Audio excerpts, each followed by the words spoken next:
कासाये विमले दधानमुरसि श्रीयज्ञसूत्रं सितं भाले श्रीसहितोर्ध्वपुण्ड्रतिलकं हस्ते त्रिदण्डं वरं वेदान्तद्वयसारबोधनचरणं स्वाचार्यभक्तं यतिं वन्दे वैष्णववृन्दभूषणमहं श्रीदेवनारायणम्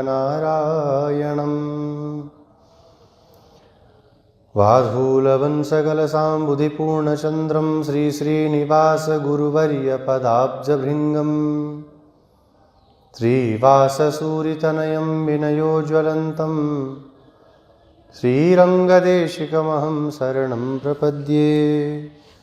यो ब्रह्माणं विदधाति पूर्वं यो वै वेदांश प्रणोति तस्मै तगुंहदेवमात्मबुद्धिप्रकाशं मुमुक्षुर्वै शरणमहं प्रपद्ये।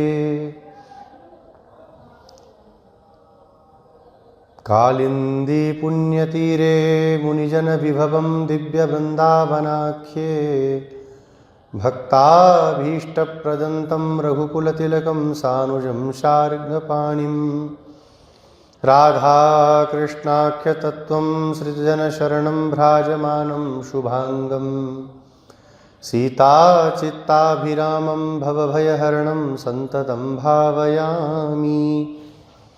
गोदाविभूषणसुरम्यवराभिधानं वृन्दावनावनिनिधिं करुणैकतानम् अर्चावतारनिखिलेष्वपि यत्प्रधानं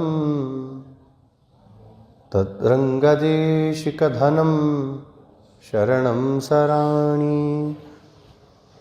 श्रीस्तनाभरणं तेजः श्रीरङ्गेशयमाश्रये चिन्तामणिमिवोद्भान्तम् उत्सङ्गेऽनन्तभोगिनः देवस्य महिषीं दिव्याम् आदौ गोदाम् उपास्महे यन्मौलिमालिकां प्रीत्या स्वीकरोति स्वयं प्रभुः।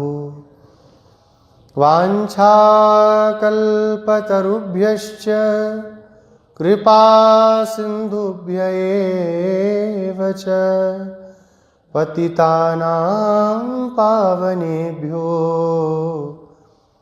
वैष्णवेभ्यो नमो नमः। श्री वैष्णवेभ्यो नमो नमः। श्रीमन्नारायण नारायण नारायण श्रीमन्नारायण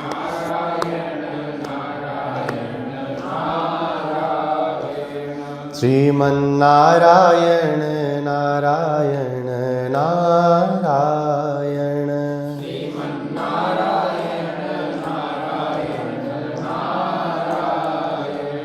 गोदानारायण गोदानारायण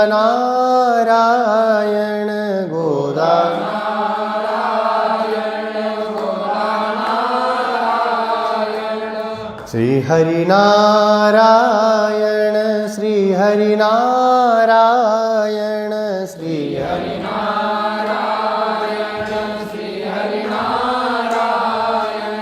रङ्गनारायण नारायण नारायण रङ्ग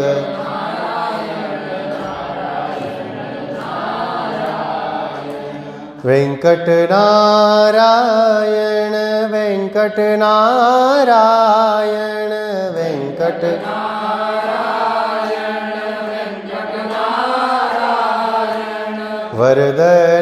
वरदनारायण वरदनारायण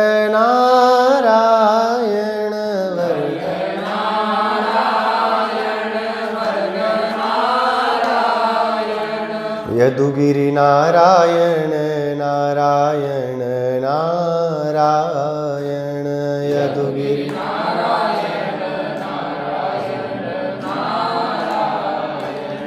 श्रीहरिनारायण नारायण नारायण श्रीहरि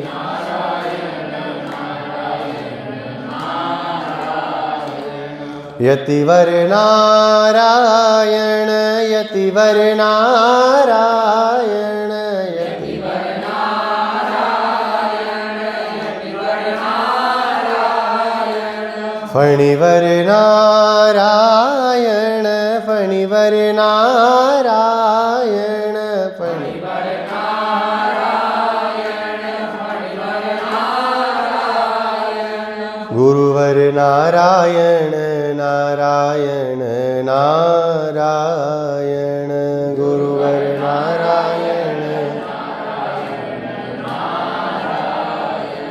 श्रीमन्नारायण नारायण नारायण श्रीमन्नारायण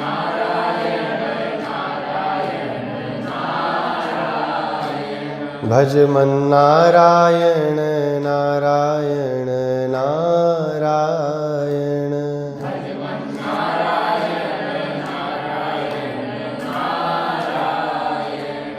श्री गोदारंगमन्नार भगवान की, श्री लक्ष्मीकांत भगवान की, श्री राजाधिराज श्री रघुनाथ जी महाराज की, श्री राधा कृष्ण भगवान की, श्री वृंदावन बिहारी लाल की, श्री वृंदावन धाम की, श्री यमुना महारानी की, श्री गिरिराज महाराज की, श्री भाष्यकार रामानुस्वामी जी महाराज की, तिरुप्पावे दिव्य प्रबंध की, समस्त पूर्वाचार्य आलवारों की, पूज्यपाद श्री रंगदेशिक स्वामी जी महाराज की, श्रीमान श्री स्वामी जी महाराज की, समस्त श्री वैष्णव भागवत संगोष्ठी की, श्री हनुमान जी महाराज की, श्री गौ माता की, सत्य सनातन वैदिक धर्म की, अखंड भारत वर्ष की, जय जय श्रीमन्नारायण, जय जय श्री भाष्यकार। अखिल हेय प्रत्यनीक कल्याण गुणैकतान श्वेतर समस्त वस्तु विलक्षण सच्चिदानंद घन भक्तवांछा प्रपूरक भक्तजन मानस निलय भगवान श्री गोदारंगमन्नार प्रभु, कृपा समुद्र श्री भाष्यकार रामानु स्वामी जी महाराज, परम पूज्य श्री रंगदेशिक स्वामी जी महाराज, श्रीमान स्वामी जी महाराज, समुपस्थित समस्त श्री वैष्णव भागवत वृंद, आज धनुर्मास के 25वें दिवस में अम्मा जी के द्वारा गाई गई तिरुप्पावे की 25वीं गाथा का, दिव्य गाथा का अनुसंधान करने हम लोग यहाँ समुपस्थित हुए हैं। कल की गाथा में क्या किया? मंगलाशासन। आपके हाथ में विद्यमान इस दिव्य भाले का मंगल हो। हे प्रभु, आपके हस्तकमल में विराजमान जो कटक हैं उनका मंगल हो, आपके श्री चरणों का मंगल हो, आपकी शक्ति का मंगल हो, आपकी कीर्ति का मंगल हो, भगवान के गुणों का मंगल हो। ऐसे मंगलाशासन कर रही हैं। भगवान ने कहा बहुत मंगलाशासन हो गया, अब ये भी बता दो कि आई क्यों हो आप सब। तो प्रस्तुत गाथा में बताना है। हम शंख चाहती हैं, है ना, आपका वस्त्र चाहती हैं, हम बितान चाहती हैं, व्यजन चाहती हैं। लेकिन भगवान के ऐसे कल्याण गुण हैं, जैसे समुद्र की लहरें होती है ना, एक बार कोई डूबने लगे तो लहरें फिर निकलने नहीं देती, फिर गिराती रहती अंदर। बताना चाह रही हैं, लेकिन तब तक भगवान के जो अनंत कल्याण गुणगण हैं उन्होंने फिर से गोदा जी को अंदर खींच लिया। अजायमानो बहुधा अभिजायते, वह कर्मवश्य जन्म न लेने वाले। अजायमान माने कर्म के वशीभूत जिनका जन्म नहीं होता। हमारा आपका संसार में जन्म क्यों होता है? क्योंकि हम कर्म के वश्य हैं, कर्म के अनुसार शरीर मिलता है। 84 लाख योनियां हैं, क्यों मिलती हैं? हमारे कर्मों के कारण मिलती हैं। कभी मनुष्य बनते हैं, कभी सूअर कुकर बनते हैं, कभी कुछ बनते हैं। भगवान का जन्म भी ऐसा है क्या? नहीं, वह अजायमान है, अर्थात कर्म के वशीभूत जन्म नहीं लेते, वह अवतार लेते हैं। भगवान स्वयं को प्रकट करते हैं हम जीवों पर कृपा करने के लिए। बहुधा विजायते, एक दो रूपों में नहीं, बहुत सारे अवतारों को ले लेकर के भगवान पधारते हैं। तो भगवान का जन्म लेना, जन्म कर्म चमे दिव्यम एवं यो वेत्ति तत्वतः, भगवान गीता में कहते हैं मेरा जन्म मेरा कर्म बड़ा दिव्य है, वो तुम्हारे समान नहीं है। हमारे समान भगवान का जन्म कर्म नहीं है। भगवान का जन्म भी दिव्य है, भगवान का कर्म भी दिव्य है, इसलिए अवतार कहा जाता है, प्रादुर्भूत कहा जाता है, प्रादुर्भाव कहा जाता है। भगवान का प्राकट्य हुआ। देव की पूर्व संध्यायाम क्या है आगे, प्रादुर्भूतो महात्मना, ऐसा भागवत में आया ना, भगवान प्रकट हुए। पर अम्मा जी कहती हैं जन्म हुआ, गोपियां क्या कहती हैं, जन्म हुआ। जयति तेधिकम जन्मना, जन्म हुआ। क्यों भाई, प्रकट होने में और जन्म में बहुत अंतर होता है, क्या आपको अंतर नहीं पता? संसारियों का जन्म होता है, भगवान का तो प्राकट्य होता है। बोले नहीं, हमको पाने के लिए, हमारा जैसे बनने के लिए वो जन्म लेके आए, सारे कार्यों को हमारे लिए कर रहे हैं। संसार में एक छोटे से घर में आ गए, कितना बड़ा वैभव है भगवान का, थोड़ा सा हम लोग विचार करें। अनंत कोटि ब्रह्मांड, जिन विश्वक्सेन जी के बेंत पर, बेंत के इशारे से चलते हों, वो विश्वक्सेन जी जिनके नेत्रों के इशारे से चल रहे हैं, कितना बड़ा भगवान का वैभव होगा। उस वैभव को कौन कह सकता है? कोई गा सकता उस वैभव को? एक एक रोमकूप में भगवान के कितने कितने ब्रह्मांड समाये हुए हैं। अनंत अनंत ब्रह्मांडों के जो अधिपति हैं, जिनकी इच्छा से सब कुछ संसार में संचालित है, संचलित हो रहा है, उन भगवान को क्या आवश्यकता पड़ी है गर्भ में आने की? बच्चे कितने दिन रहते माँ के गर्भ में? 9-10 महीने। भगवान कितने दिन रहते हैं? 12 महीने। 1 वर्ष तक माता के गर्भ में भगवान बैठे रहे। गर्भवास भी भगवान स्वीकार कर रहे हैं। क्यों? बोले हमारे जैसे बनने के लिए चोरी करने आ रहे हैं, माखन चुराते हैं, दही दूध चुराते हैं, बछड़े खोल के भग जाते हैं, वस्त्र चुरा ले रहे हैं। ये क्या भगवान का काम है? बोले हमारे जैसे होकर के आ रहे हैं। तो इनका जन्म ही हम मानती हैं। हमारे पूर्वाचार्य भी भगवान के लिए जन्म शब्द का ही प्रयोग करते हैं कि जन्म हुआ प्रभु का। तो अम्मा जी, भगवान के गोदा जी दिव्य वैभव का स्मरण करके भगवान के जन्म चरित्र का गान अब प्रस्तुत गाथा में करने लगी। अब जो मांगने वाली गाथा है वो थोड़ा सा आगे और खिसक गई। बताया ना आपको, मांगना और हाय हाय करना जब तक भगवत स्वरूप का बोध नहीं हो जाए तब तक ही होता है। दर्शन होने के बाद तो फिर कुछ भी मांगने योग्य जीव नहीं बचता।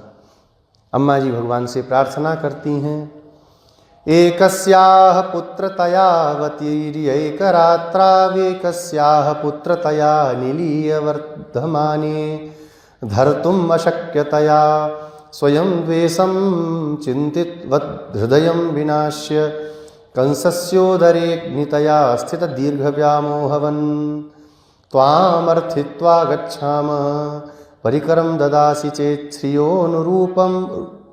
श्रियोनुरूपसम्पदं शौर्यं च वयं गीत्वा क्लेशं च विहाय सन्तुष्य भोजानीता स्मच्छन्दः। भगवान के जन्म वृत्तांत को गा रही हैं।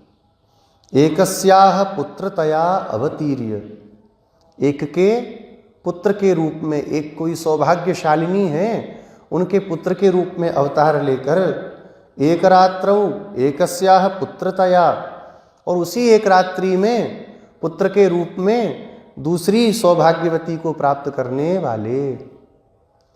नाम ले लेना चाहिए ना आराम से, कि भाई देवकी जी के यहाँ जन्म लेकर के यशोदा जी के यहाँ जाने वाले। ऐसा नहीं कह के क्या कह रही हैं, एक के यहाँ जन्म लेने वाले, एक के यहाँ छुप करके नीलीय वर्धमाने, माने नीली माने छुप करके बढ़ने वाले। ऐसा क्यों कह रही हैं? बोले हैं तो अपने पिता की ही पुत्री, इनके पिताजी भी हैं, इतना वात्सल्य रखते हैं भगवान के प्रति कि सीधे सीधे कोई पूछे तो उत्तर नहीं देते। डर लगता है ना कि कोई नज़र नहीं लगा दे, कोई कुछ कर नहीं दे। किसकी गाथा गा रहे हो? हाँ, उसकी गा रहे हैं जो हस्त नक्षत्र के 10वें दिन पैदा हुआ, जो भाद्रपद के कृष्ण पक्ष में प्रतिपदा के बाद में 7 दिन बाद जो पैदा हो गया, उसका गा रहे हैं। सीधे नहीं कहते कि श्री कृष्ण का हम गुणगान कर रहे हैं, नजर लग जाएगी, कोई पकड़ के ले जाएगा, भय है यहाँ पर। तो ऐसे ही गोदा जी भी वही अनुवर्तन कर रही हैं। अगर मैं डायरेक्ट सीधे सीधे बोल दूं कि श्री कृष्ण, तो अभी सब बूढ़े गोप भी नाराज हो जाएंगे। दूसरी बात, कोई शत्रु ने सुन लिया तो फिर भी संकट हो जाएगा। छुपा रही हैं, भगवान को छुपाना चाह रही हैं, क्योंकि भगवान भी कृष्णावतार में छुप रहे हैं। एक के पुत्र के रूप में आए, आकर के भगवान कैसे विराजमान हुए सामने? 4 हाथों में शंख चक्र गदा पद्म को लेकर के, तमद्भुतम बालकम अम्बुजेक्षणम, सुंदर कमल के समान बड़े बड़े नेत्र हैं, चतुर्भुजम 4 हाथ वाले हैं, शंख गदा आयुध आदि को धारण करने वाले हैं, श्रीवत्स चिन्ह है, कौस्तुभ मणि है। ऐसे अद्भुत भगवान को देख करके उपसन्न हर विश्वात्मन श्री वसुदेव जी कहते हैं, क्या बन के आ गए? छुप जाइए। श्री कृष्णपाद स्वामी जी यहाँ एक बहुत अद्भुत बात कहते हैं, कहे कि भगवान ने श्री रामावतार भी लिया, लेकिन जैसे आज्ञाकारी यहाँ हैं वैसे आज्ञाकारी वहाँ नहीं हुए। वहाँ तो जन्म के काफ़ी समय बाद भगवान आज्ञाकारी हुए, पिता की आज्ञा मानने वाले। यहाँ बोले जन्म लेते ही पिता की आज्ञा मान रहे हैं। उपसन्न हर विश्वात्मन, ये क्या दिखा रहे हो, बच्चे हो जाओ। भगवान इतने से होकर के टोकरी में आ गए, भगवान इतने से होकर के सामने आ गए, पुत्र के रूप में भगवान को जन्म दिया, जिन्होंने ऐसी देवकी जी जिनका महान सौभाग्य है, अनंत कोटि ब्रह्मांडों के अधिपति भगवान को गर्भ से जन्म देने वाली, कितनी बड़ी बात है। भगवान ने जन्म लिया और उस एक रात्रि में ही, वो रात्रि कैसी है? बोले वो ऐसी अद्भुत रात्रि आज तक कभी हुई ही नहीं। भगवान की रक्षा करने वाली ये रात्रि है, कंसादिकों से भगवान की रक्षा करने वाली रात्रि है। ऐसी रात्रि आज तक कभी फिर होने वाली नहीं है। उसी रात्रि में एकस्याह पुत्रतया, एक के पुत्र बन करके चले गए। कितना अद्भुत रूप है भगवान का। यही देख करके तो नाराज होता था शिशुपाल, बोले जिसके माँ बाप का पता नहीं तुम उसकी पहले पूजा करने जा रहे हो। कोई कहता है यदुवंशी है, कोई कहता है गोप है, ये क्या है, इसका कुछ पता है इसके मैया बाप का ढंग से। संसारी लोग नाराज होते हैं भगवान के इस दिव्य रूप को देख के, लेकिन भक्त प्रसन्न होते हैं। एक ही अवतार में 2-2 माताओं को, 2-2 पिताओं को भगवान ने आनंद लुटाया। रामावतार में एक ही पिता को आनंद मिला और 3 ही माँओं को आनंद मिला, लेकिन यहाँ पर न जाने कितनी ब्रज की माताएं हैं, सबको आनंद मिला। वसुदेव जी को आनंद मिला, नंद बाबा को आनंद मिला। भगवान सबको आनंद दे रहे हैं। और नीलीय वर्धमाने, अब यहाँ पर गोदा जी का भाव देखिए कितना अद्भुत है। अम्मा जी कहती हैं छुप करके बढ़ने वाले। सामान्य संसारियों के यहाँ बच्चा पैदा भी होता है, कितना हर्षोल्लास करते हैं, कितना आनंद मनाते हैं। और हमारे लाला बोले जहाँ जन्म हुआ वहाँ से भी दुपका करके रोना भी नहीं, ऐसा कह करके उनको छुपा करके लेके आना पड़ा। नंद जी के यहाँ पे लाके रखा, गर्गाचार्य जी ने बताया। गर्गाचार्य जी को वसुदेव जी ने कहा जाकर के, महाराज हमारे 2 लाला हैं ब्रज में, एक तो रोहिणी का बेटा है और एक यशोदा जी का जो बालक है जिसको लोग यशोदा नंदन कहते हैं, वो हमारा ही बालक है, हमने उसको वहाँ छुपाया। आप जाकर के दोनों बालकों का नामकरण कर दीजिए। आए श्री गर्गाचार्य जी ब्रज में, गोकुल में जब आए तो नंद जी ने उनको बड़ा स्वागत सत्कार किया। कहा महाराज जन्मना ब्राह्मणो गुरु, ब्राह्मण जन्म से गुरु होता है, इसलिए आप हमारे पुरोहित नहीं हैं, ऐसी भावना हृदय में मत रखिएगा। ब्रज के पुरोहित कौन है? श्री शांडिल्य महर्षि, आप हमारे आचार्य के समान ही हैं। महाराज इन दोनों बालकों का आपको नामकरण करना है। तो गर्गाचार्य जी ने भी समझाया, यदूनाम हम आचार्य, हम यदुओं के आचार्य हैं। ख्यातस्य भुवि सर्वतः, इस भूमि पर सब तरफ लोगों को मालूम है। अगर हमने आपके बालकों का नाम किया, ये बात कंस को पता चल गई, बहुत उत्पात हो जाएगा। तो क्या कहा महाराज, एकांत में हमारी जो गौशाला है, उस गौशाला में केवल स्वस्ति वाचन पूर्वकम, स्वस्ति वाचन करते हुए, क्योंकि आहुति देंगे कहीं धुआं उठा और कंस के लोगों ने देख लिया क्या हो रहा है तो बहुत झंझट हो जाएगा। तो छुप करके यहीं पर आप नामकरण कर दीजिएगा। भगवान जैसे एक संसारी चोर होता है ना, छुप करके काम करता है, भगवान के लिए छुप करके सब चीजें कृष्णावतार में हो रही हैं। चोर आए घर में, पुलिस वाले सम्मन लेके आते हैं ना, कहाँ हैं? कहते हैं यहाँ नहीं हो तो कहीं और है, चलो साइन करो, यहाँ नहीं, साइन करना पड़ता है। फिर श्री कृष्णपाद स्वामी जी बोलते हैं यही हाल श्री कृष्णावतार में भगवान का है, सब कुछ छुप छुप करके हो रहा है। कोई भी महोत्सव बाबा जोर से नहीं मना पाते, क्यों?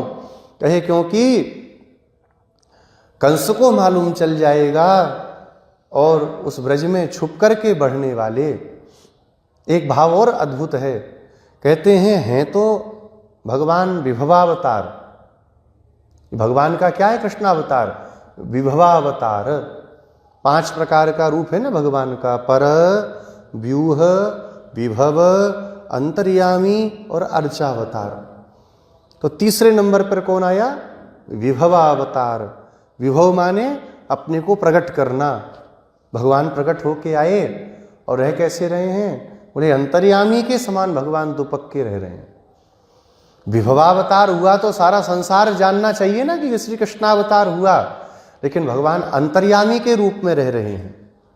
एक भाव और यहां पर श्री कृष्णपाद स्वामी जी इस जगह पर बोलते हैं, कहते हैं एक पागल है, बिल्कुल बुद्धि खराब हो चुकी है, कपड़े भी फाड़ देता है, कोई आए तो मारता है, पीटता है। लेकिन पागल की माँ पागल का पोषण करती है कि नहीं करती है? करती है कि नहीं? करती है। पर कैसे करती है? बोले छुप करके पोषण करती है। पागल की माँ छुप करके बच्चे का पोषण करती है, बाहर सामने प्रकट होकर के नहीं करती। जैसे छुप करके वहां पोषण हो रहा है, ऐसे ही यहां भी छुप करके भगवान का पोषण किया जा रहा है कि कोई संसार में जानने न पाए। और यही जो स्वभाव है भगवान का है। अंतर्यामी के रूप में भगवान अंदर बैठ के सब प्रकार से हमारा पालन करते हैं, लेकिन हमारे सामने नहीं आते। हम भी नहीं जानते कि हमारा पोषण करने वाला कौन है।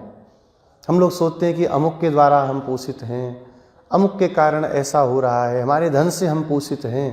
लेकिन अंदर की बात क्या है? भगवान ही पोषण करने वाले हैं। छुप करके भगवान पोषण करते हैं। ऐसे जो भगवान धर्तुम अशक्यतया स्वयं द्वेषम चिंतितवत हृदयम विनाश्य, धरने में जो अशक्य हैं, जिनको धारण नहीं किया जा सकता द्वेषियों के द्वारा, स्वयं भगवान के प्रति द्वेष का चिंतन करने वालों के हृदय का विनाश करने वाले। हृदय का विनाश माने उनके मनोरथ को नष्ट करने वाले। भगवान को कौन सहन नहीं कर पा रहा ब्रज में? कंस सहन नहीं कर पाता। सारा ब्रजमंडल प्रसन्न है, केवल एक कंस ही है जिसके लिए भगवान के प्रति जिसके मन में बहुत द्वेष रहता है। तो भगवान के प्रति द्वेष के कारण क्या क्या नहीं किया। छोटे से भगवान पूतना को भेजा, तृणावर्त को भेजा, शकटासुर को भेजा, अघासुर को भेजा, बकासुर को भेजा, मैदानों का पुत्र भी आया। कौन कौन नहीं आया यहाँ पर? सबको भेजा भगवान को मारने के लिए, लेकिन उसके हृदय का भगवान ने विनाश कर दिया। अर्थात हृदय का जो मनोरथ था उसका भगवान ने नाश कर दिया। कंस सोचता था कि कृष्ण को ये सब मार देंगे जाके तो थोड़ी देर बैठ के जोर जोर से रो लूंगा, हाय रे मेरा भांजा मर गया, हाय रे मेरा भांजा मर गया। भगवान ने कही चलो मामा तुम्हें बताते हैं। हमारे पूज्य गुरु जी कहते थे इस कथा को, कहीं भगवान तंग मंच के ऊपर कूद के चढ़ गए, सिगराज गुरु जी बोलते थे, चढ़ गए और जाके भगवान ने उसके केशों को पकड़ लिया। केशों को क्यों पकड़ा?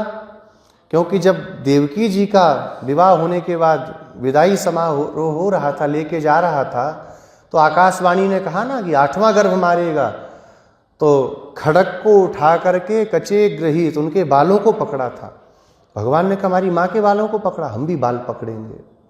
बाल पकड़ के भगवान कूद पड़े। पपात विश्वाश्रय आत्मतंत्र। भगवान जब कूदे अनंत ब्रह्मांडों का भार भगवान ने प्रकट कर लिया, और जैसे ही नीचे गिरा कंस गिरते गोविंदाय नमो नमः हो गया। भगवान जोर जोर से रोने लगे, अरे मामी, मामा मर गए, मामा मर गए, मामा गिर गए, मामा मैंने तो चोटी पकड़ के रोका भी, मैं भी संग में चला आया, कहीं नीचे आ जाता तो मैं ही चटनी बन जाता। भगवान रोने लगे कंस के लिए। तो भगवान ऐसे स्वयं द्वेषम चिंतितवत हृदयम विनाश्य, उनके मनोरथ को भंग करके उन्हीं के लिए भगवान रोने लगे। कंसस्य उदरे अग्नितया स्थित, कंस के उदर में अग्नि के समान जो स्थित हो गए, भयंकर अग्नि जल रही है। इतना द्वेष करता था भगवान से कि बोला कि जाकर के अब कुछ हो नहीं सकता, इतनों को भेजा, एक भी लौट के वापस नहीं आए। जितने ब्रज में आए क्यों नहीं आए वापस? तो संत लोग कहते हैं, संत श्री गोपालाचार्य जी महाराज अयोध्या वाले वो बोलते थे, कहे भगवान अपने कहे गए अपने वचन को भगवान सत्य कर रहे हैं। क्या वचन भगवान ने कहा? बोले यदगत्वा न निवर्तन्ते तद्धाम परमं मम, जहाँ जाकर के वापस आना नहीं होता वो हमारा धाम है। बोले अगर ये लौट जाते तो फिर ये पंक्ति तो असत्य हो जाती, भगवान सबको धाम में बुला ले। बोले धाम से कहाँ जाओगे, बाहर यहीं रहो। बोले मिट्टी के खिलौने आए, फोड़ दिया, ग्वाल बालों के रूप में उन राक्षसों को ही भगवान ने ग्वाल बालों का स्वरूप प्रदान कर दिया। कितनी अद्भुत भावना। कंस ने कहा अब तो कुछ नहीं होता, तो नारद जी वहां पहुंच गए। ऐसा नारद जी भगवान की लीलाओं को सरल कराने के लिए और जल्दी जल्दी कराने के लिए सदा तत्पर रहते हैं। आकर के कंस के सामने खड़े हुए बीणा वीणा लिए। कंस ने दंडोत प्रणाम किया, आओ गुरुजी कैसे हो? ने बढ़िया, तो बहुत दिनों में आए। हाँ भैया तुम्हारा अमंगल हम पे देखा नहीं जा रहा था। अरे वो कृष्ण ने बलराम ने सबको मार दिया। हाँ महाराज क्या करें? अरे तुमको पता नहीं, ये वसुदेव देवकी सब दुष्ट हैं एक नंबर के, छुपा करके वहां छोड़े आए। और ये कृष्ण वही है जो आकाशवाणी हुई थी कि 8वां बालक मारेगा, लाली वाली नहीं हुई थी, लाली तो यशोदा के हुई थी। अब सुना तो नाराज होकर बोला मैं जाऊं? क्या गलती मत करना, क्योंकि यदगत्वा न निवर्तन्ते, चले गए तो लौटोगे नहीं, फिर यहीं बुलाओ। क्यों बुलाना था? एक भाव है बड़ा अद्भुत आचार्यों का, संतों का। भगवान को मारने के लिए कंस यहां भी आ सकता था, पर नारद जी ने ऐसी प्रेरणा न देकर के ये कहा कि कंस उनको ही यहां बुलाओ। क्यों ऐसा किया? बोले सप्तपुरियों में ये मथुरापुरी प्रधान है। हाँ, काश्यादयो यद्यपि सप्तपुर्यः तासाम तु मध्ये मथुरैव धन्या, ये धन्यतमापुरी है।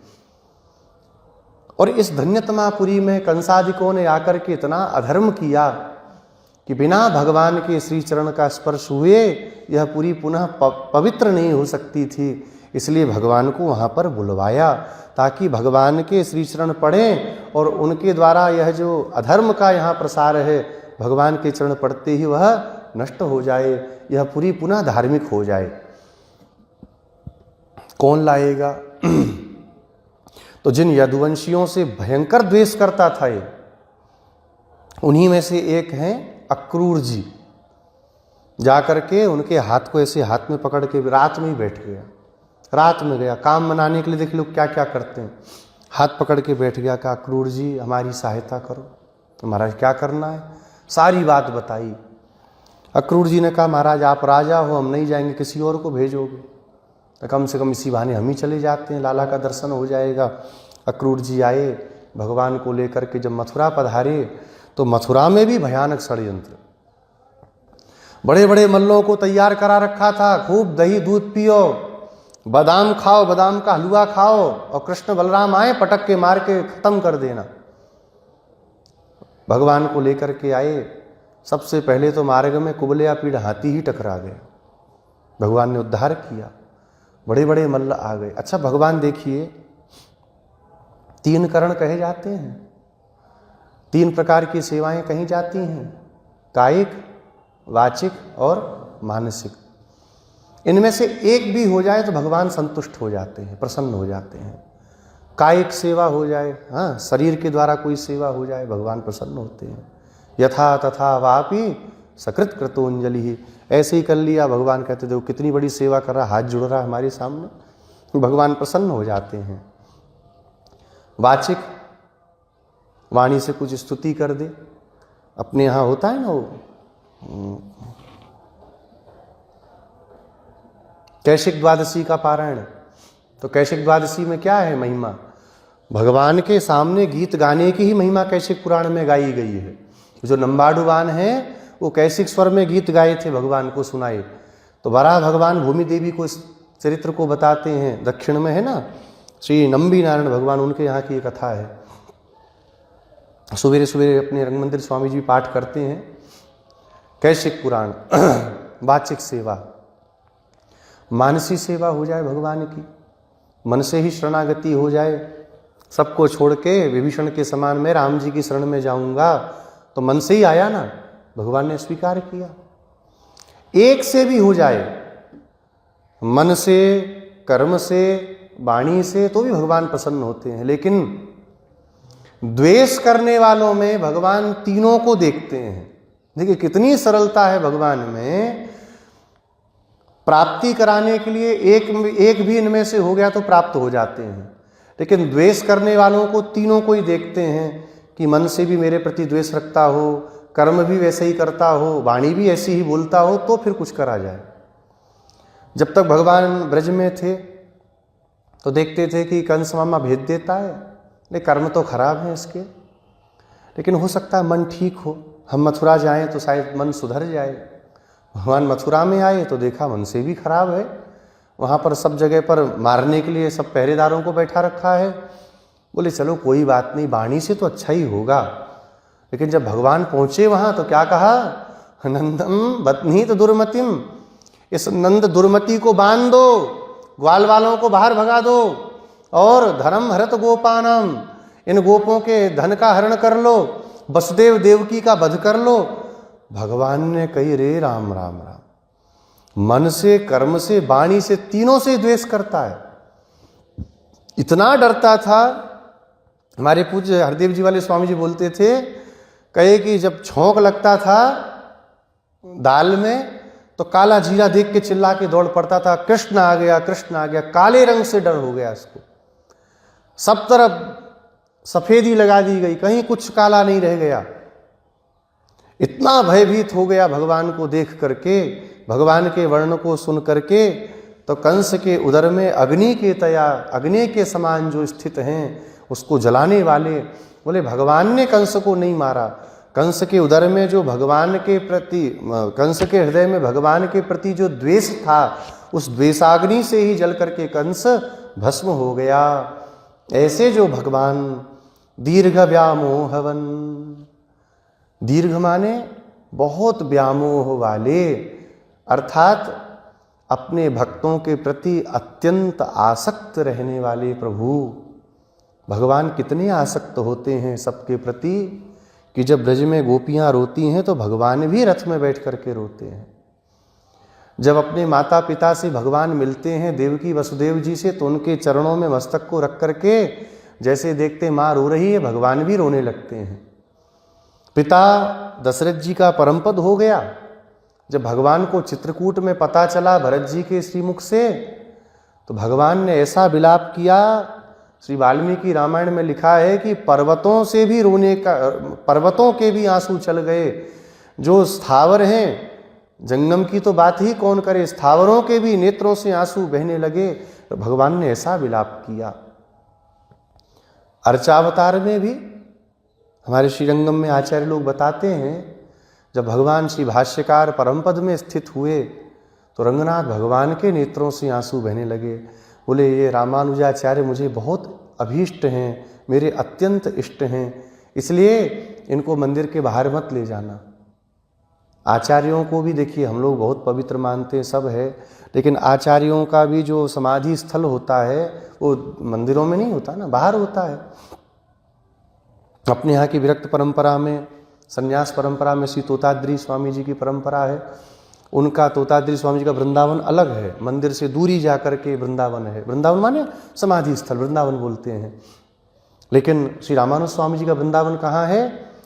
श्री रंगधाम में ही। भगवान का जो वसंत मंडप है, अब तो वसंत मंडप दूसरा हो गया, भगवान ने कहा मेरे वसंत मंडप में ही रामानुज स्वामी जी को विराजमान किया जाए, वो मेरे सामने ही रहेंगे। दक्षिण उसमें पंढरपुर में भी अपने लोग दर्शन करने जाते हैं तो भगवान के मंदिर के ठीक सामने, जहाँ ड्योरी चढ़ते हैं, ड्योरी के ठीक सामने एक समाधि है। किसकी है? चोखा मेला जी की समाधि। चोखा मेला जी का शरीर शांत हो गया, कहीं पे काम वाम में लगी, दीवार गिर गई, खत्म हो गई। शूद्र वर्ण के थे, कोई आया भी नहीं संस्कार करने। बाद में शायद नामदेव जी महाराज आए तो आकर के बोले चोखा मेला कहाँ है? बोले चोखा मेला का तो अब शरीर पूरा हो गया। बोले संस्कार? बोले महाराज कोई किया नहीं। कहाँ पर है? वो दिखाया तो वहाँ कई लोग मरे पड़े थे, सबकी हड्डियाँ थीं। अब कैसे पता चले चोखा मेला की क्या है?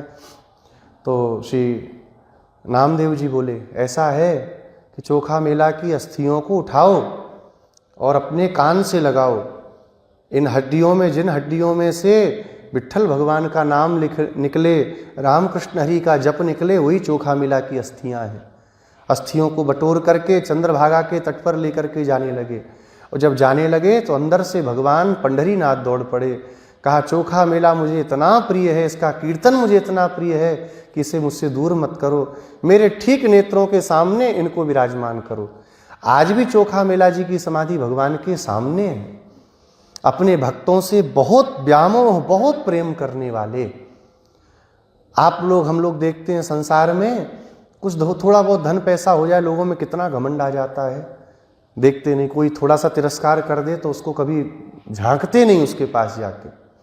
मान सम्मान प्रतिष्ठा हो जाए, भगवान क्या है? भगवान विचार करिए, मत भयात वाति वातो यम सूर्यस्तपति मत भयात। मेरे भय से सूर्य तपते हैं, मेरे भय से वायु चलती है, मेरे भय से मृत्यु अपना कार्य करती है। ऐसा कहने वाले भगवान यशोदा जी की छड़ी को देख के डर जा रहे हैं। हाँ, उखल बंधन के प्रसंग में भगवान को मारने के लिए जब आई, पकड़ने के लिए, भगवान दौड़ रहे हैं डर के मारे कांपते हुए। पकड़ लिया तो कांपने लगे। वहां कुंती स्तुति में माता कुंती कहती है ना, वक्त्रम निनीय भय भावनया स्थितस्य। इतना डर गए भगवान की सिर को ऊपर नहीं कर रहे डर के मारे कि माँ अभी ऐसे डांटेगी, क्या करेगी, गाल पे थप्पड़ तो नहीं मार देगी। डर के मारे नीचे सिर को कर लिया भगवान ने। नेत्रों से भगवान के अश्रुपात होने लगा, आंखों का काजल भगवान के बहने लगा। क्या इतना कोई सरल हो सकता है? ये भगवान ही हो सकते हैं, क्योंकि भक्तों के प्रति भगवान बहुत ज़्यादा स्नेह रखने वाले हैं। इतना स्नेह रखने वाले हैं कि भक्तों से एक क्षण भी भगवान दूर नहीं होते, कभी भक्तों को छोड़ करके नहीं जाते। वो जिस स्थिति परिस्थिति में रहें, सदा अपने भक्तों के साथ भगवान लगे रहते हैं, भक्तों का चिंतन करते रहते हैं। लोग बोलते हैं कि भगवान भी नेत्र बंद करके पड़े हैं, भगवान किसका चिंतन करते हैं? तो आचार्य लोग कहते हैं भगवान भक्तों का चिंतन करते हैं कि मेरा भक्त कैसे मुझे पुकार रहा है, कोई अपेक्षा तो नहीं है, कोई आवश्यकता तो नहीं है। ऐसे आप दीर्घ व्यामोहवन हैं, आप बहुत स्नेह करने वाले हैं। जब बहुत स्नेह करने वाले हैं तो क्या हमसे स्नेह नहीं करेंगे? हमसे भी आपका स्नेह है, इसलिए त्वाम अर्थित्वा गच्छामः, आपसे मांगने के लिए हम यहाँ पर चल करके आए हैं। आप भक्तों को अभीष्ट वस्तु तो देते ही हैं, आप भक्तों को अपना पत्र भी प्रदान करते हैं, आप अपना विक्रय पत्र भक्तों को प्रदान कर देते हैं। अब से हम आपके हाथ बिक गए, आप जहाँ रखोगे, जैसे रखोगे वैसे रहेंगे। अर्चावतार में कितनी सुलभता, जो श्रृंगार करिए वो श्रृंगार धारण करते हैं, जैसा करिए वैसा, मुँह को टेढ़ा करा दीजिए तो सीधा नहीं करते भगवान, वैसे ही रखते हैं। क्यों? अत्यंत पराधीन हो जाते हैं। इसलिए आप अपने भक्तों को अपने आप को भी दे देते हैं। आपसे हम मांगने आई हैं, आपके सिवा हम किसी से मांगने नहीं जाएंगी, हम आपसे ही मांगती हैं। आप अगर हमें परिकर प्रदान करोगे, आप हमें अगर परिकर प्रदान करोगे, परिकरम ददासी चेत, अगर करो तो श्रियः अनुरूप संपदम शौर्यम च वयम गीत्वा क्लेशम विहाय संतुष्य, हम श्री जी के अनुरूप जो आपकी संपत्ति है, शौर्य है, उसका हम गान करके क्लेशम विहाय, क्लेश क्या है, आपको न प्राप्त कर पाना ही क्लेश है, उसको छोड़ करके संतुष्य, हम प्रसन्न हो जाएंगी, आनंद में भर जाएंगी। आप हम पर कृपा करिए। श्री जी के अनुरूप संपत्ति वाले भगवान, श्री जी के अनुरूप संपत्ति वाले हैं। एक बड़ा सुंदर यहाँ पर व्याख्यान में श्री भागीसाचार्य जी ने एक दोहा दिया है हमारे ब्रज का ही। भगवान से गोपियां कहती हैं, सूकर भये कब रास कियो तुम। भगवान से कहती हैं, क्यों महाराज, हे कन्हैया, बहुत टेढ़े टेढ़े चल रहे हो तुम श्री जी की तरफ मुंह बना के, ये बताओ, सूकर भये कब रास कियो तुम। अवतार तो लिया था ना, सूकरावतार, बराह अवतार, रास किया था उसमें। और बामन भये कब गोपी नचाई, बामन भी होके आए, कभी किसी गोपी को नचाया। हुए नरसिंह कहो हरिजू तुम, और कौन की छतियन रेख लगाई। नरसिंहावतार लेके आए, किस गोपी का श्रृंगार किया आपने। और मीन भये कब केस संभारे, मीन बन करके आए, क्या किसी गोपी के केसों को संभारा। कूरम भये कब बेणु बजाई, और कूर्मावतार भी लिया, कभी बेणु बजाई आपने। और जब ते प्रगटी ब्रस भानु लली, तब ते रस केली कला निधि पाई। लेकिन जब से हमारी वृषभानु नंदिनी श्री जी का प्राकट्य हुआ, तब से ये सब कलाओं को आपने प्राप्त कर लिया। अप्रमेयम ही तत्तेज यस्य सा जनकात्मजा। मारीच ने भी जाकर के कहा रावण से कि जनकात्मजा जिनकी पत्नी है, उन राम का तेज तुम्हारे सहन करने योग्य नहीं है। भगवान के साथ जब श्री जी हैं तो समस्त संपत्ति से, ऐश्वर्य से भगवान संपन्न हो जाते हैं। और श्री जी चली जाएं तो क्या होता है, वेंकटाचल पर्वत में मांगते खड़े रहते हैं। आज तक वो क्या बोलते हैं उसको, लोन चुका रहे हैं। कई तरह की कथाएं हैं भगवान वेंकटेश के संबंध में। एक कथा ये भी है, पद्मावती जी से ब्याह करने को जा रहे थे, तो अब ये तो होना चाहिए ना, इसके बिना तो कुछ नहीं होता, तो क्या करें, तो गए कुबेर से जाकर के इतना पैसा मांग लिया, आज तक जो भक्त देते हैं भगवान चुका ही रहे हैं। तो भगवान श्रीहपति हैं क्योंकि श्री जी उनके साथ हैं, तो उनके अनुरूप संपत्ति, शौर्य आपका शौर्य भी श्री जी के कारण हमको दर्शनीय है। आपके ऐसे दिव्य गुणों को हम गा करके गाएंगी तो क्या होगा, आपके उन गुणगणों के गान करने मात्र से हमारे समस्त क्लेश दूर हो जाएंगे। भगवान के विरह में गोपियों ने भी भगवान के सुंदर चरित्रों का ही गान किया, तो भगवान के विरह को अनायास ही काट ले गई। नहीं, भगवत विरह तो मारने वाला है। भगवान से गोपियों ने कहा कि हम तो मर जाएंगी आपके बिना, मर जाएंगी, कब की मर जाती, प्राण चले जाते। भगवान ने कही मर जाएंगी, दो चार मर जाओ पहले, मर क्यों नहीं गई। तब गोपियां कहती हैं मर तो जाती, लेकिन तब कथामृतम तप्त जीवनम, कवि भीरीडितम कलमसापहम श्रवण मंगलम। और तो चीजों को करना पड़ेगा, माला जपनी पड़ेगी, हाँ, मंत्र अनुसंधान करना पड़ेगा, भगवत सेवा करनी पड़ेगी, लेकिन भगवान की कथा बैठ के सुनना है। बोले सुनने मात्र से मंगल को देने वाली, मंगल कौन है? भगवान ही है। श्रवण मंगलम, श्रवणों के लिए मंगल है। इसलिए हमारे जो अनादिकाल के जो कष्ट हैं, भय हैं, वह सब नष्ट हो जाएंगे और हम सब आनंद को प्राप्त करेंगी। कैसा आनंद? बोले कैवल्य आनंद प्राप्त करोगी? बोले नहीं, कैवल्य आनंद, कैवल्य मोक्ष की तो बहुत भर्त्सना की है आचार्यों ने। रामचरितमानस आदि में भी आता है ना, सगुन उपासक मोक्ष न लेहि, वो मोक्ष की कामना नहीं करते। भरत जी ने भी जाकर के तीर्थराज प्रयाग की भूमि को जब प्रणाम किया तो क्या कहा? धर्म न अर्थ न काम रति गति न चहूँ निर्वाण, जन्म जन्म श्री राम पद यह वरदान न आन। गति न चहूँ निर्वाण, मोक्ष भी नहीं चाहते, तो किस मोक्ष के लिए मना किया गया? यह कैवल्य मोक्ष के लिए कहा गया। मोक्ष के भी 5 प्रकार हैं, उनमें एक प्रकार है कैवल्य, केवल का भाव। केवल माने अपना आनंद का अनुभव करना। आत्मा का भी एक आनंद है कि नहीं? आत्मा भी आनंद स्वरूप है, तो इसके आनंद का अनुभव करते हुए स्थित हो जाना। योग में जो समाधि प्राप्त करते हैं वो लोग इस आनंद को प्राप्त करते हैं। हमारे पूर्वाचार्य इस मोक्ष को बहुत गंदा मानते हैं। श्री षटकोप स्वामी जी बोलते हैं, ये कैवल्य मोक्ष तो एक इतना बड़ा गर्त है, इतना बड़ा गड्ढा है, जहाँ गिर गए तो फिर कभी निकलना नहीं है। इस कैवल्य से अच्छा कि हमको नरक की यातना मिल जाए। कभी तो फिर कोई वैष्णव का संग मिलेगा, उनका कुछ अन्न पा लेंगे, प्रसाद पा लेंगे, बुद्धि शुद्ध हुई, कभी तो भगवान मिल सकते हैं। लेकिन कैवल्य में जाने के बाद फिर कुछ भी प्राप्त होने वाला नहीं, क्योंकि कैवल्य भी एक मोक्ष है। न स पुनरावर्तते, पुनरावर्तन वहां से नहीं हो सकता। कैवल्य प्राप्त करने के बाद ना जन्म हो सकता है, ना भगवत प्राप्ति हो सकती है। ये कैसा है मोक्ष? तो एक जगह पर आचार्य कहते हैं, एक व्यक्ति बहुत भूखा प्यासा था, बहुत भूख लग रही थी उसको। क्या करूं, कहाँ जाऊं, क्या खाऊंगा, सोचता हुआ जा रहा था।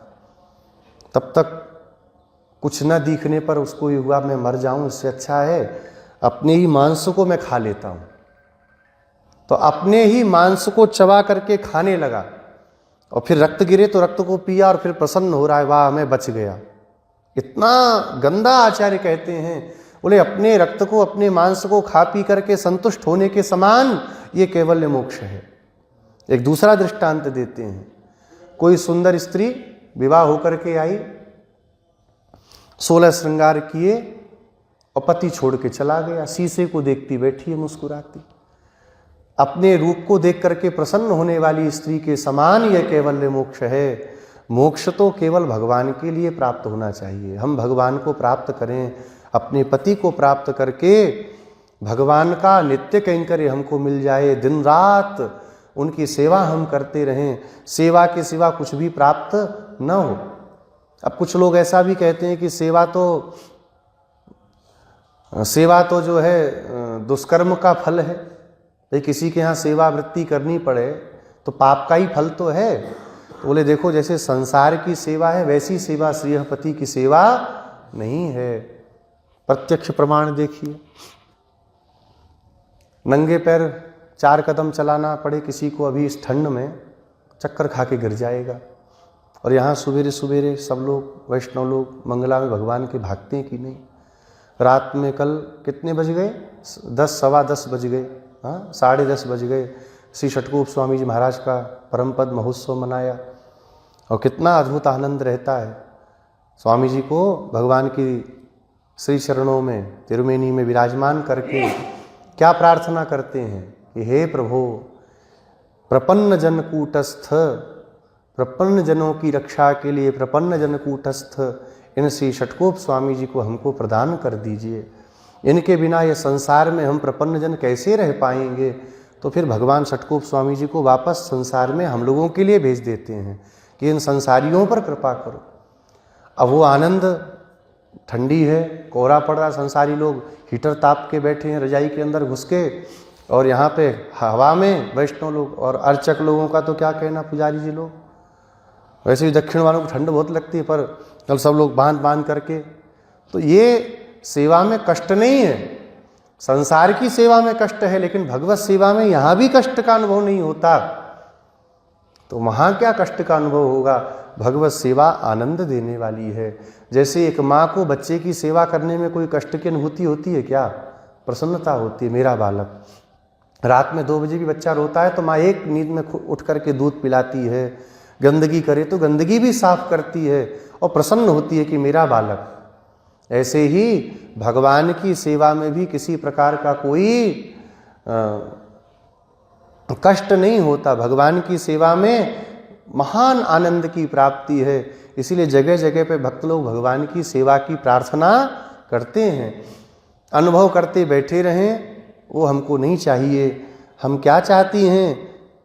संतुष्य, हम प्रसन्न हो जावें। कैसे? बोले आपकी सेवा करके सवेरे उठें, आपके लिए माखन चलावें, आप माखन पाने आओ, फिर आपके साथ चल करके यमुना जी के तट तक जावें, वहाँ से गगरी में जल भर करके आवें, फिर आपको नृत्य करके दिखावें, आपका नृत्य देखें। यही दिन भर की हमारी क्रियाएं हों तो हमको प्रसन्नता होगी। आप हमारे ऊपर कृपा करें। भगवान से प्रार्थना करती हैं। भगवान प्रसन्न होते हैं इन वार्ताओं को सुन के। भगवान ने कहा बहुत अच्छा, पर कब से मैं कहता हूँ मांगो मांगो मांगो, तुम कहती हो यदि आप परिकर हमको दोगे, परिकरम ददासी चेत, यदि परिकर दोगे, भाई परिकर तो तब दूंगा जब तुम मांगोगी ना, तो अपने मुख से कह करके बताओ।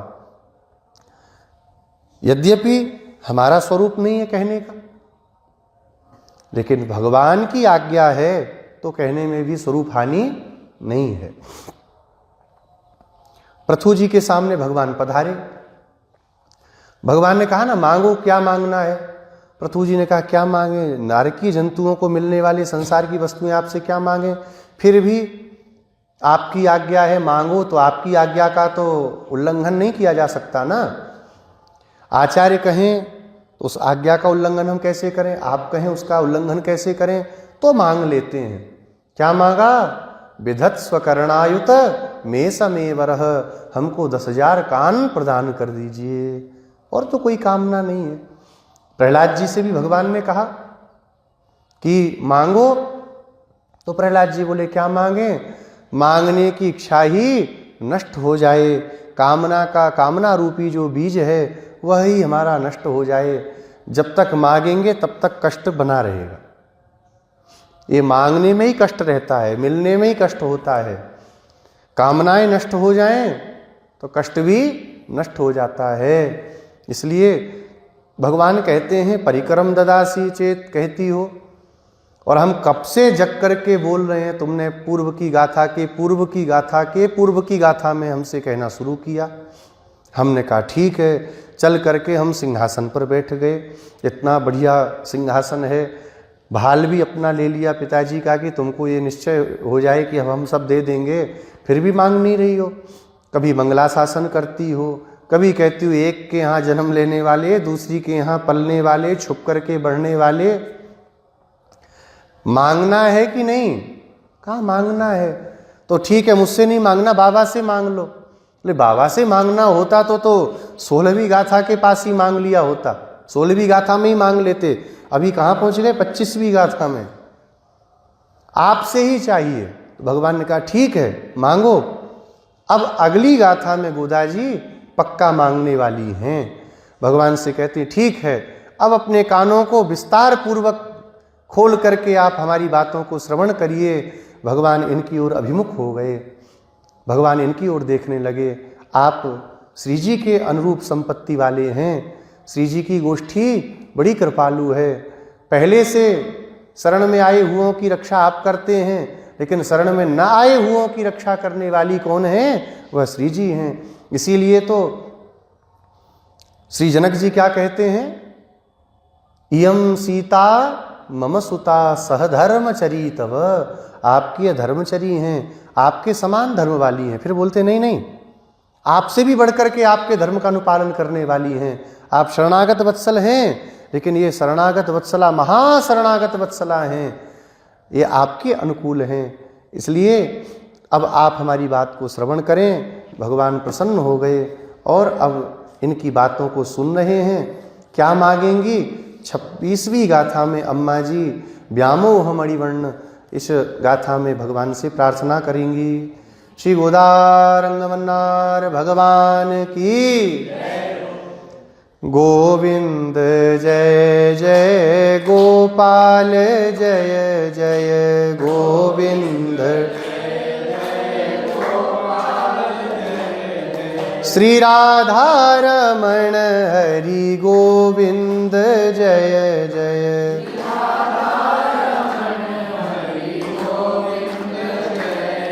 श्री गोविंद जय जय गोपाल जय जय,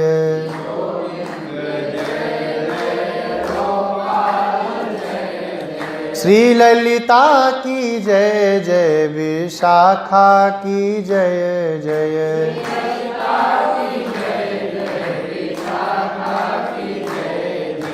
बरसाने वाली प्यारी राधा जू की जय जय,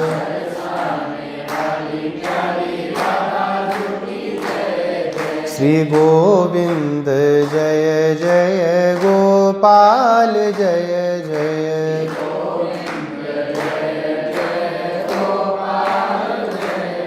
श्री राधा रमण हरि गोविंद जय जय,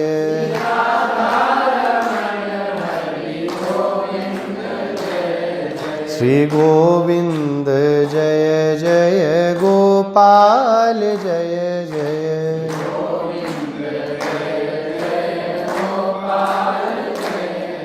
श्री गोदारंगमन्नार भगवान की, श्री भाष्यकार रामानुज स्वामी जी महाराज की, तिरुप्पावय दिव्य प्रबंध की, श्री रंगदेशिक स्वामी जी महाराज की, श्रीमान श्री स्वामी जी महाराज की, समस्त श्री वैष्णव भागवत संगोष्ठी की जय जय श्रीमन्नारायण, जय जय श्री भाष्यकार।